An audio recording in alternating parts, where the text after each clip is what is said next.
Então, vamos... quem quer fazer pergunta? Então, vamos aqui, levantou a mão primeiro. Alô? Tem um critério. Não, aqui é a primeira.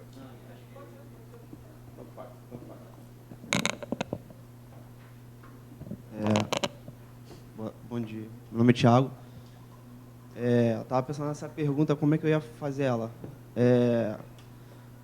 A tecnologia está aí, hoje você tem, por aplicativo, diversas maneiras de solucionar alguns problemas. E cada vez mais ela fica mais disponível, barateia e tipo, deixa mais, dá mais abertura para competição entre outros serviços. E no último debate, por exemplo, teve um dos candidatos que falou que vai lutar contra, vamos dizer assim, vai lutar contra o Uber.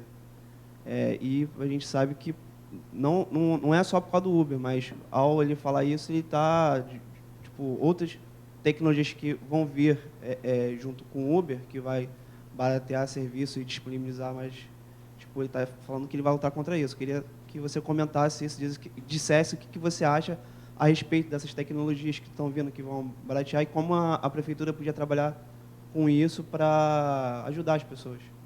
Então, eu nunca vi ninguém conseguir barrar a inovação tecnológica, né? Então, o Uber ele é um modelo de negócios acoplado a uma inovação tecnológica. O que acontece? Por que a competição dos motoristas de táxi com o Uber é injusta? Porque os motoristas de táxi são hiperregulados. Você tem verdadeiros marajás que têm as autonomias de táxi, o coitado do motorista de táxi fica tendo que pagar diária. Por quê? Porque o cara tem uma concessão da prefeitura. Então, a prefeitura criou um sistema em que algumas pessoas têm o direito de dirigir táxi porque tem uma concessão que o Estado deu, e isso gera uma distorção, e esse cara pode explorar os outros pagando diário o dia inteiro para trabalhar para ele, gerando um sistema de semi-monopólio do direito de ser taxista na cidade, que fez com que o serviço fosse caro e a gente tivesse, no meio dos taxistas, muita gente passasse a perna em turista. A gente teve esse problema historicamente no Brasil. Por outro lado, você tem aqui faculdades de TI maravilhosas, você tem a COP, COPEAD com modelo de negócio, a COP com um monte de gente boa de TI, você tem a PUC com muita gente boa de TI, você tem faculdades fantásticas que poderiam desenvolver aplicativos melhores. A questão é a prefeitura parar de encher o saco dos taxistas e desregulamentar o táxi. Se a prefeitura desregulamenta o táxi, nós temos excelentes cooperativas com ótimo nível de profissionalismo, tem o táxi vermelho, o táxi azul, o táxi branco, o táxi prata, o táxi verde, que são cooperativas que seriam equivalentes ao Uber Black, e você tem todos os amarelinhos que seriam equivalentes ao Uber X, e que poderiam ter aplicativos cariocas, e quem sabe a gente criaria o melhor sistema de transporte de táxi do mundo, e a gente começasse a vender o nosso aplicativo para Nova York, que tem um sistema também de taxistas na mão de um grupo menor. Eu acho que essa é a grande questão que está aqui. Não é proibir o Uber, é, na verdade, desonerar os taxistas e ajudar a criar comunidades de prática entre taxistas e a galera que está inovando em aplicativos para acelerar esse processo na cidade e ter o melhor serviço pelo melhor preço, com a maior inteligência. Eu acho que é isso que a gente precisa fazer. Respondeu?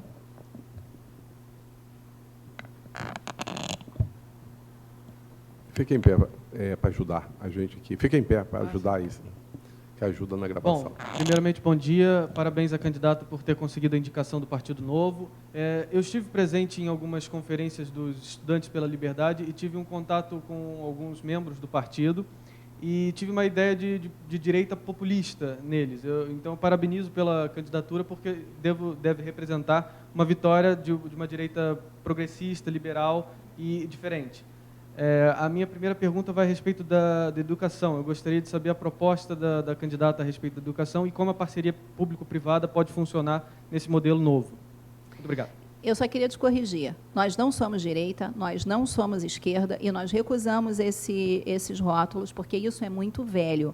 Né? Nós acreditamos na liberdade de mercado, nós acreditamos na liberdade do indivíduo e nós acreditamos numa política mais orientada para dar vez e voz ao cidadão e liberdade de escolha. Então, a gente acredita na desoneração da produção, mas a gente acredita, e não é uma direita populista, que nós temos que ter foco em educação, saúde e qualidade, não por causa de uma agenda de direita populista, mas porque, baseado em tudo aquilo que eu falei antes, na sociedade do conhecimento, não tem sentido falar de direita e esquerda, e nós temos um problema terrível, que é o problema da exclusão. Se o indivíduo não tem educação de qualidade, ele não vai conseguir entrar no mercado de trabalho, ele não vai ser produtivo, a gente vai criar bolsões de pobreza, e a gente vai criar bolsões de pobreza que geram uma forte instabilidade política e geram também bolsões de violência e ódio, como a gente tem visto nos outros países. Então, além da questão óbvia de justiça, não faz sentido você permitir que, num mundo com esse acesso à informação, você tenha pessoas excluídas do sistema. É ruim para todo mundo, a pobreza é ruim para todo mundo, e isso não é um discurso de direita populista. A questão é, cada cidadão produz valor, cada indivíduo conta. E o indivíduo tem que estar empoderado dentro da sociedade, mas o empoderamento não é feito do Estado para ele, é dele para o Estado não tem poder de dar liberdade para o indivíduo. Essa liberdade o indivíduo conquista. E aí entra a nossa questão para a educação. A política de educação do Novo, ela leva 2 fatores em conta. A importância da inclusão na sociedade do conhecimento, e a inclusão na sociedade do conhecimento, ela começa com educação de qualidade na primeira infância. Na primeira infância se formam as maiores sinapses, a maior quantidade de sinapses, e o processo de alfabetização, ele começa, de fato, aos 3 anos de idade, quando as crianças começam a entender que existe letra, que existe número, que existe esse tipo de coisa. Para a criança saber ler adequadamente aos 6 anos, ela precisa ter sido estimulada adequadamente desde os 3. Esse é um desafio para o qual a gente não sabe como vai resolver, porque ele vai demandar um volume de recursos gigante. Você querer criar pré-escola para toda a população do Rio de Janeiro, onde, de fato, não há ainda universalização do ensino fundamental, é um desafio. E, por isso, o Novo propõe focar todos os esforços em saúde, educação e segurança, porque não vai ter dinheiro sequer para isso, e nós precisamos ver como é que a gente vai trabalhar com esse cobertor curto. Nós precisamos garantir que essas crianças tenham igualdade de acesso à formação desde da primeira infância, e a gente precisa também de um apoio da Secretaria de Educação para combater a miséria crônica.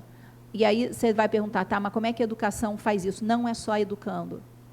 Todos os estudos hoje do Banco Mundial, da ONU, mostram que a miséria crônica no mundo é feminina. Mais de 80% dos miseráveis do mundo são mulheres e crianças com menos de 10 anos, dependente dessas mulheres. É isso que a ONU chama de maldição da maternidade. Como o bebê nasce na barriga da mãe e precisa da mãe para sobreviver, né, para ser amamentado e essas coisas todas, e nós temos um problema muito grande de dissolução das famílias, o que acaba acontecendo é que os homens abandonam as mulheres mais pobres com as crianças, e isso impede que essas mulheres entrem no mercado de trabalho sem colocar as crianças numa situação de vulnerabilidade muito grande. Essas mulheres precisam deixar o bebê com uma vizinha, largada de qualquer jeito, porque senão ela não consegue comprar comida. O que o Banco Mundial recomenda como o projeto mais efetivo para combate à miséria crônica? Focar no suporte à maternidade para que a mulher possa trabalhar. E o Novo acredita muito nisso, que cada indivíduo pode produzir mais valor. E a gente tem uma situação no Brasil que é o seguinte, as mulheres já formam a maior parte da mão de obra com maior educação no Brasil, mas ela tem maior dificuldade de acesso ao mercado de trabalho por conta da dependência das crianças. Essa não é uma agenda minoritária. Todos os seres humanos nascem na barriga de uma mãe. Então, se a gente não consegue fazer isso, a gente não pode falar de ética, porque a ética diz que eu não posso fazer com o outro aquilo que eu não gostaria que fizesse para mim. Então, se eu não gostaria que comigo a minha mãe tivesse que me deixar numa situação de violência e fragilidade na infância para que ela pudesse trabalhar para botar comida na mesa, eu não posso fazer isso com os outros. Isso é o mínimo de um pacto republicano, que é reconhecer que a vida e a segurança das crianças não está em discussão. a vida e a segurança das crianças precisa estar protegida.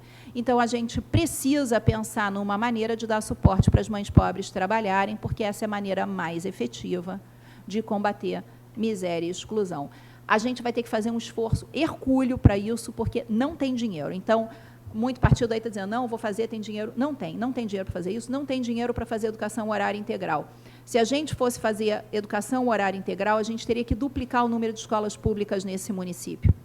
Porque, de fato, você vai ter que pegar todo o efetivo de criança e duplicar o volume de horas. Então, você vai ter que ter o dobro dos prédios para acolher essas crianças. Não tem jeito. Então, o que a gente está tentando discutir com a sociedade é a importância de fazer parcerias com os cidadãos para resolver esses problemas. Por que não apoiar o empreendedorismo das mães para conseguir criar creches de qualidade, a prefeitura pagando vouchers para que essas mulheres façam isso e a gente criar um mecanismo de certificação dessas creches e de formação para que essas mães possam cuidar dessas crianças com qualidade?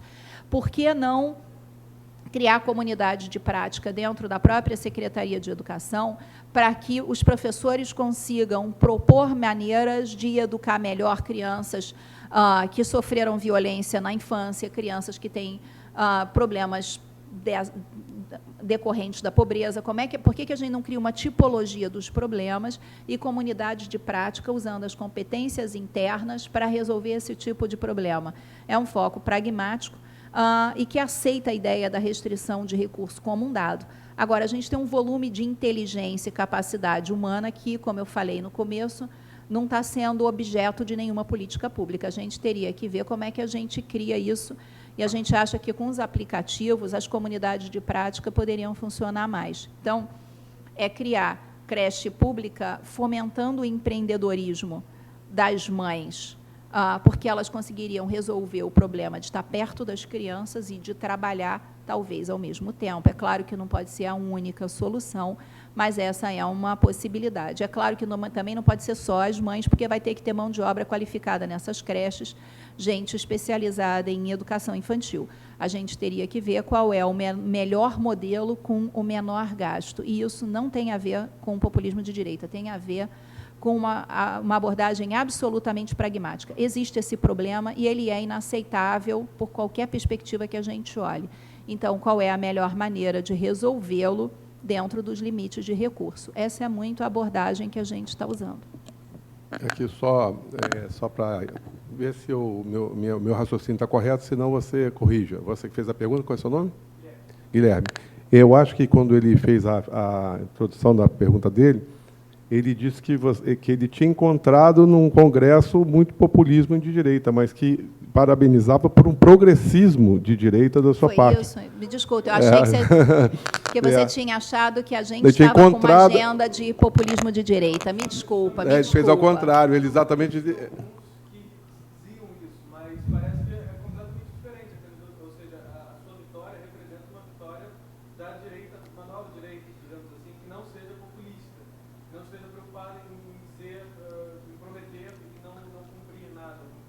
Eu acho que não prejudicou a resposta, não, porque você fez a resposta de uma maneira geral, mas eu quis deixar claro porque eu tinha entendido exatamente. Você acha que a candidata tinha entendido que você tinha feito uma crítica a um populismo de direita.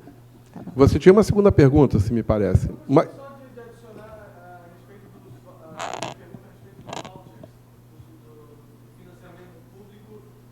do financiamento público de mensalidades nas escolas municipais. Porque, segundo alguns dados do IDEP, o problema da educação no Estado é muito mais no Estado e não no município. O município tem até bons índices, principalmente no ensino fundamental, até a 5ª série. Do nono ano começa a cair. Mas eu gostaria de saber a respeito dos vouchers no ensino público municipal. Então, a nossa ideia é o seguinte: se a gente pensa em educação 100% pública, prédio público, instalação pública, funcionário público, a gente cria um problema enorme, não só em gasto com obra. Então, enquanto não duplica esse monte de escola, a gente não resolve o problema do horário integral. E se a gente resolver todos os problemas com concurso público, a gente vai gerar um problema com a conta da Previdência no fim, que não vai fechar, né? Então, não sei se vocês estão acompanhando o desafio da Previdência Pública. Se a gente abrir concurso público de maneira generalizada e a gente não tiver aumento de receita, a gente vai ter, daqui a pouco, muito mais recurso da educação indo para pagar os aposentados do que os professores. Então, essa é uma questão que a gente vai ter que enfrentar e não tem por onde correr, né?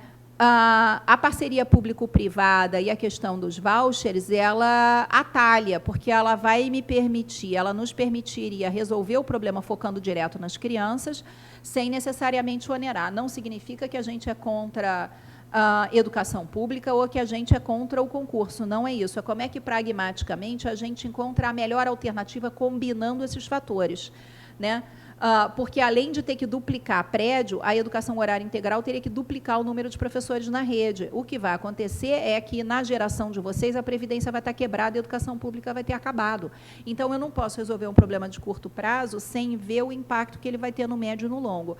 A questão do voucher é o que a gente está pensando. O problema é que não há oferta privada suficiente para a gente botar horário integral dessa forma. Então, teria que fomentar o empreendedorismo na oferta de escolas suficiente para poder pagar com voucher. Então, essa solução também não está aqui. E a gente teria que ver como é que a gente faz isso de uma forma que a maioria dos cidadãos concordem, porque, senão, é de um autoritarismo ímpar. O que a gente está propondo é não se comprometer se a solução é pública ou privada. A gente tem que se comprometer na forma mais barata de resolver o problema das crianças o mais rápido possível, com a modelagem que a gente encontrar que permita fazer isso. Essa questão da Previdência, ela está sendo causada, muita gente está dizendo, teve o uso inadequado do dinheiro de Previdência, tudo isso, mas o problema da Previdência está sendo causado por uma coisa muito boa, que é o aumento da expectativa média de vida. Então, o que acontece? Em 1950, a expectativa média de vida eram 50 e poucos anos. Então, quando se criou as leis que se colocou o teto de aposentadoria, a pessoa se aposentava com 50, morria com 55. O problema agora é que, na nossa cidade, está aumentando o número de centenários. Muita gente está nos perguntando como é que a gente está pensando a questão da terceira idade. Para mim, a terceira idade não é uma questão. A questão para a gente vai ser a quarta idade. Porque, com a melhoria da saúde, a galera com 70 anos está bem zona, viajando, trabalhando, fazendo um monte de coisa. Mas essa galera com 70 anos está tendo que cuidar de uma galera com 90, 90 e poucos e 100, e esse problema vai aumentar. Então, se a gente não tiver uma forma de cuidar dessa quarta idade, a terceira idade, em breve, vai estar cuidando da quarta. E aí, o que vai estar acontecendo? Vocês que vão entrar no mercado de trabalho não vão conseguir produzir riqueza suficiente para sustentar uma terceira e uma quarta idade, 40 anos, dependendo da Previdência. Essa conta não vai fechar. E uma coisa que a gente vem dizendo é, eu, como um cidadão que só vou poder cumprir um mandato, no máximo 2, porque é o que o novo permite, eu tenho que voltar para a minha vida privada, eu não quero ser enganado por político e ver a Previdência quebrando. Eu quero que se diga a verdade, a conta será impagável. Como é que nós vamos sentar e pensar juntos como é que a gente não transforma uma coisa maravilhosa, que é o aumento da expectativa média de vida, numa maldição de ter a Previdência quebrando e os velhinhos já sem força para trabalhar, não tendo como se sustentar. Essas coisas a gente vai ter que colocar na mesa e fazer um pacto republicano de fato de como é que, falando a verdade, a gente resolve esse tipo de problema. Ok. Você vai ficar em pé e ela vai te dar o microfone para você fazer a pergunta no microfone. Bom dia, Carmen. Como está percebendo, na situação do Rio de Janeiro, especificamente, a gente passa por uma crise aí que o governo, em geral, não está conseguindo solucionar. E uma questão que está passando aí, um drama, são dos servidores e aposentados que às vezes recebe o salário, ou quando recebe atrasado ou parcelado. E eu queria saber, você, senhor prefeito, como você vai conseguir lidar com essa questão? Porque, realmente, até eu me sinto, e foi um dos motivos de eu não fazer área de direito, porque não queria estar sofrendo como eles, para falar a verdade. Qual é o seu nome? João Gabriel. João Gabriel, na verdade, quem está atrasando os salários é o governo do Estado. Mas aí não dá para eu dizer que não tem nada com isso. Primeiro que a gente vai precisar aumentar o salário dos professores para melhorar a educação, porque eu tenho que garantir que os professores fiquem na escola horária integral, e os professores hoje estão com 2, 3 empregos para conseguir viver. Aí a educação fica ruim, porque o cara entra em sala de aula e sai correndo, entra e sai correndo. Você não consegue trabalhar direito assim, né? A gente sabe disso, o professor tem que ter um tempo para se dedicar aos alunos, para orientar, para saber o que está acontecendo, para conversar, para planejar a aula, para fazer os conselhos de classe. Sem isso, não tem educação de qualidade. Então, a gente precisa, independente do problema do Estado, a gente precisa aumentar o salário de médicos e professores se a gente quiser melhorar a saúde e a educação no Rio. Agora, a cidade do Rio tem, sim, uma responsabilidade muito grande pelo que está acontecendo no Estado, porque 70% do PIB do Estado do Rio de Janeiro, é produzido na região metropolitana. Então, se a região metropolitana conseguir retomar uma rota de crescimento e prosperidade, a gente vai conseguir resolver o problema das finanças do Estado, porque o Estado vai vir a reboque do que a região metropolitana conseguir produzir. Essa questão precisa ser discutida claramente, porque qual é o maior problema do governo do Estado? Muitos anos apostando só na indústria do petróleo, então teve um problema de desindustrialização e as indústrias pagam ICMS, o comércio paga ICMS. Então, você tem o comércio vendendo pouco, um problema de desindustrialização crescente. O interior do Rio de Janeiro é pobre, poderia estar produzindo produtos que fossem de destino da região metropolitana e para o turismo. Se a gente conseguir alavancar os negócios na cidade do Rio, a gente vai trazer a reboque o governo do Estado e criar uma matriz econômica mais diversificada que não só da indústria do petróleo. A mesma coisa a questão da segurança. Se a gente conseguir trabalhar em parceria com o governo do Estado com mais inteligência e mais integração, a gente consegue ajudar a diminuir o problema da segurança, da violência que está na região metropolitana, e, fazendo isso, a gente consegue ajudar o governo do Estado a reduzir o dispêndio com segurança pública, que hoje dificulta o saneamento das finanças do Estado. Então, não dá para pensar de maneira independente o Estado e o município, e, nesse sentido, a tua pergunta é boa, porque permite que a gente discuta esse desafio de trabalhar em parceria. Não tem jeito. Se a gente não trabalhar de maneira integrada, a gente não consegue sair desse círculo vicioso e entrar num círculo virtuoso. Alguma pergunta a mais?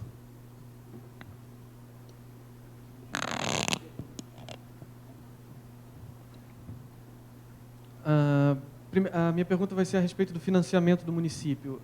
Nós temos um grande debate a respeito da federalização do discurso, ou seja, muita preocupação a respeito do financiamento com impostos que, de repente, nem para o município vão. Eu gostaria de saber as propostas do Novo a respeito da redistribuição da carga tributária e da oneração de classes superiores, ou mesmo de uma redistribuição para a tributação de lanchas, por exemplo, que não são tributadas. Gostaria da opinião da candidata. Gente, esse é um discurso que não olha números. É claro que a gente tem uma taxação injusta, porque a gente tem a taxação de impostos sobre o consumo, e, com isso, a gente está taxando alimentos das classes mais pobres. Isso é uma injustiça enorme.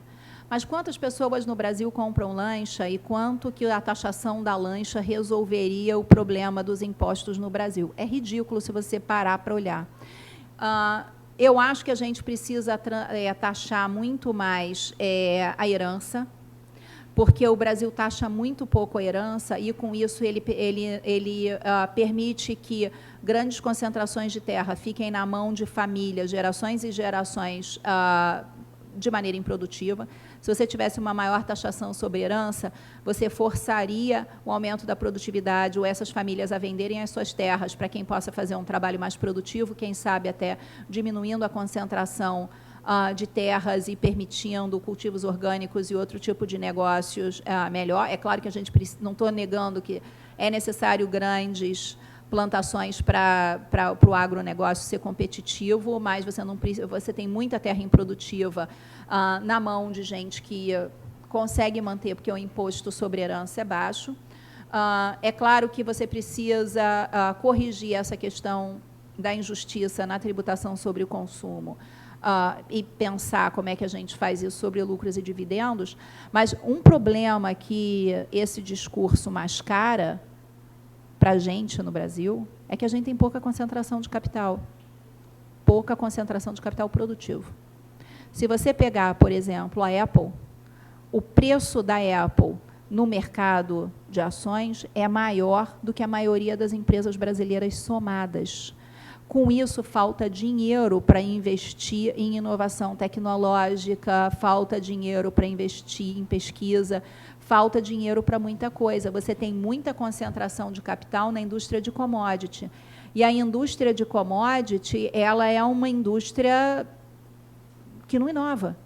E ela mantém uma dinâmica terrível, porque se eu compito globalmente com o commodity, eu tenho que estar forçando o preço para baixo. Então, os empresários têm que ganhar menos e o trabalhador tem que ganhar menos, porque você está competindo com base em preço. A gente precisa sair dessa situação. A gente precisaria migrar para uma gestão maior de inovação. Mas, para eu fazer isso, eu precisaria ter mais concentração de capital, mais concentração de capital produtivo. Mas aí tem muito preconceito no debate e fica um debate da esquerda contra a acumulação de capital. Se você não tem, de fato...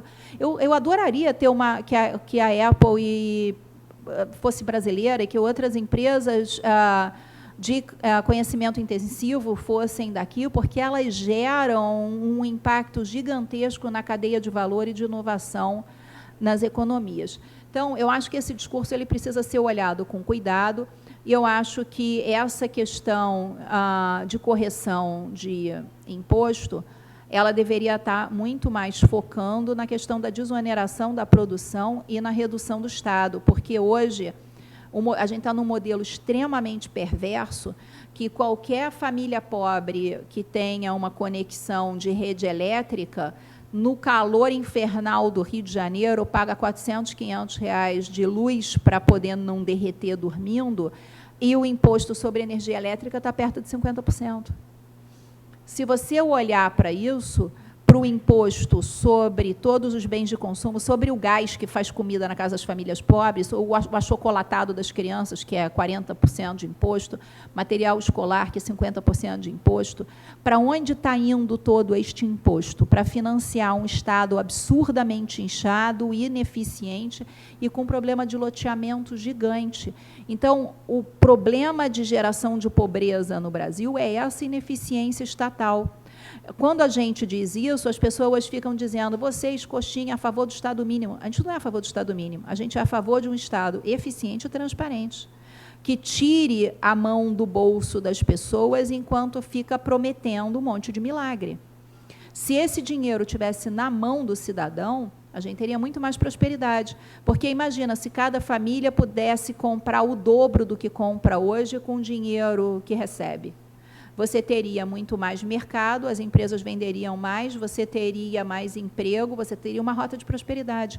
Então, o dreno de recurso da nossa sociedade está ocorrendo por conta de um Estado inchado e ineficiente. Essa é a grande questão. O problema é que muitos advogados dessa esquerda mais antiga, que não estão olhando para dados e fatos, é que essas pessoas estão dizendo que o problema está na taxação de grandes fortunas. Vamos falar a verdade, o ideal seria que nós tivéssemos tantas grandes fortunas assim, né? E que nós tivéssemos muito mais dinheiro circulando para fomentar a inovação. Nós temos alguns poucos ricos, nós não podemos negar o problema da concentração de renda, mas um dos maiores problemas que dificulta a remoção da pobreza é o excesso de Estado e o excesso de tributação.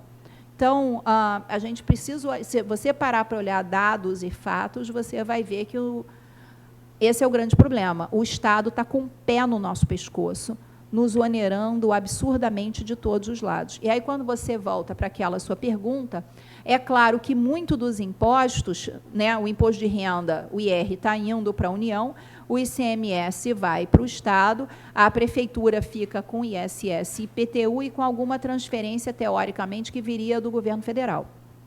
O Rio, porque tem um setor financeiro pujante, recebe bastante ISS do setor financeiro. E isso faz com que as contas do município estejam razoavelmente equilibradas. Então, o Rio tem o ISS sobre uma série de serviços, né, todos os serviços de transporte, porto, logística, você tem um volume enorme de imposto sobre isso. Você tem o volume de imposto que vem da parte financeira, mas essa não é a realidade da enorme maioria dos municípios. Então, o problema é que tem municípios que não deveriam ter sido emancipados, porque não tem nem tamanho suficiente, nem renda suficiente para ser município.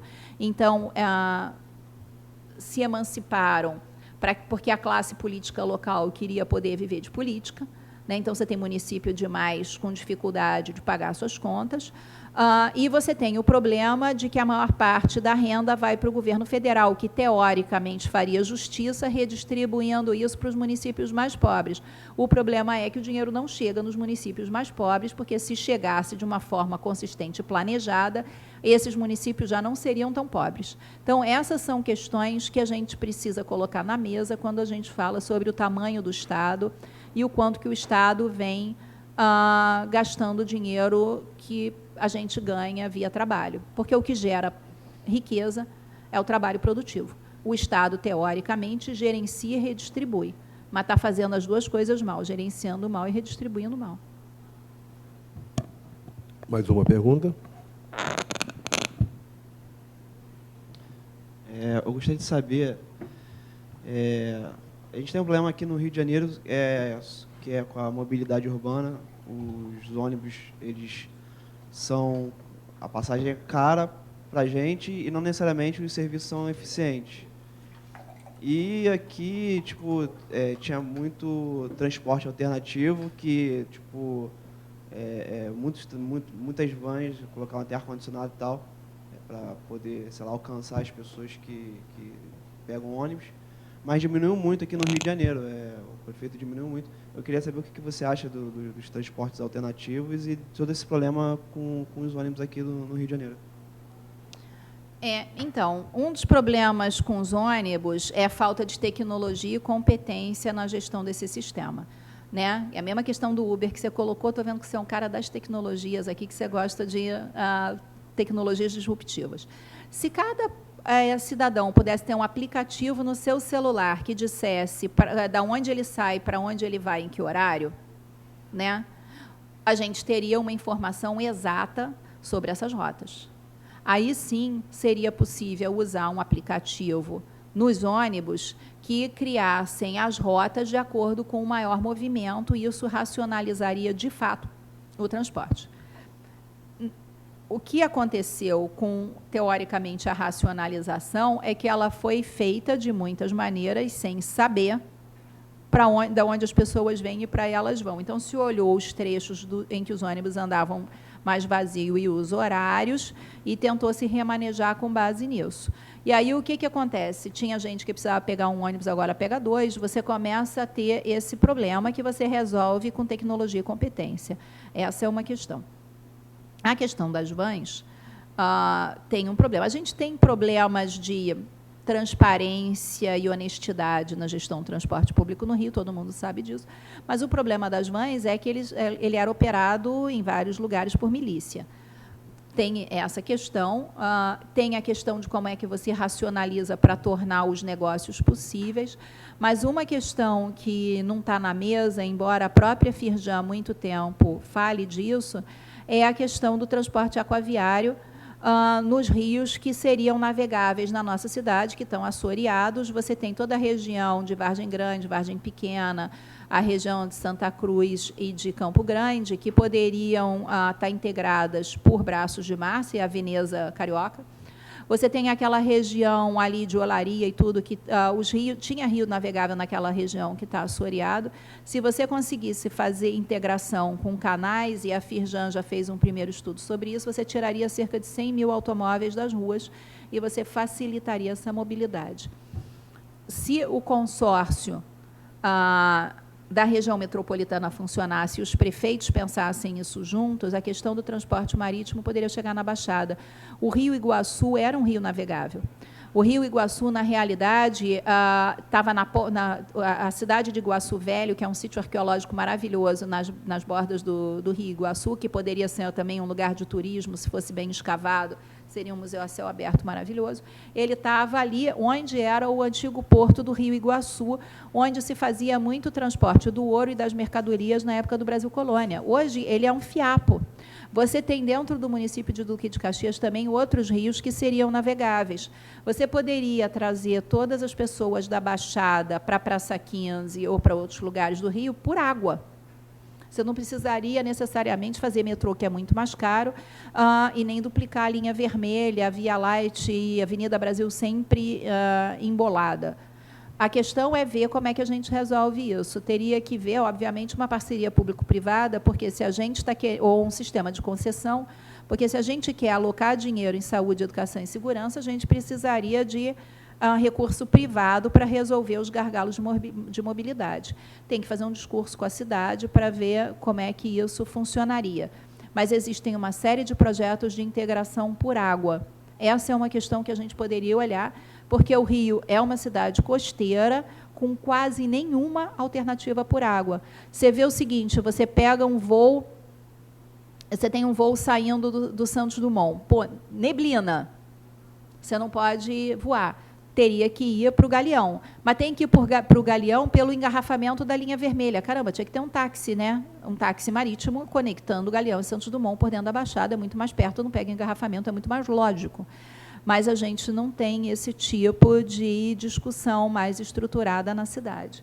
Eu não acho que seja papel da prefeitura botar dinheiro nisso, porque a gente acha que tem que focar naquelas áreas que têm impacto direto na qualidade de vida das pessoas.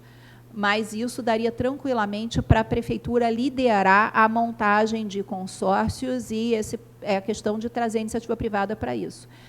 Muita gente diz que ficaria caro, ficaria isso, ficaria aquilo. Não é a questão. Se a gente garantir uma concorrência adequada entre Uber, ônibus, transporte aquaviário, VLT, você não tem como ter aumento de tarifa muito grande, porque perde competitividade. Então, a gente acha que a solução é muito essa, fomentar esse empreendedorismo e resolver problemas sem preconceito com a iniciativa privada, porque isso, na verdade, vai permitir melhor alocação de recurso público.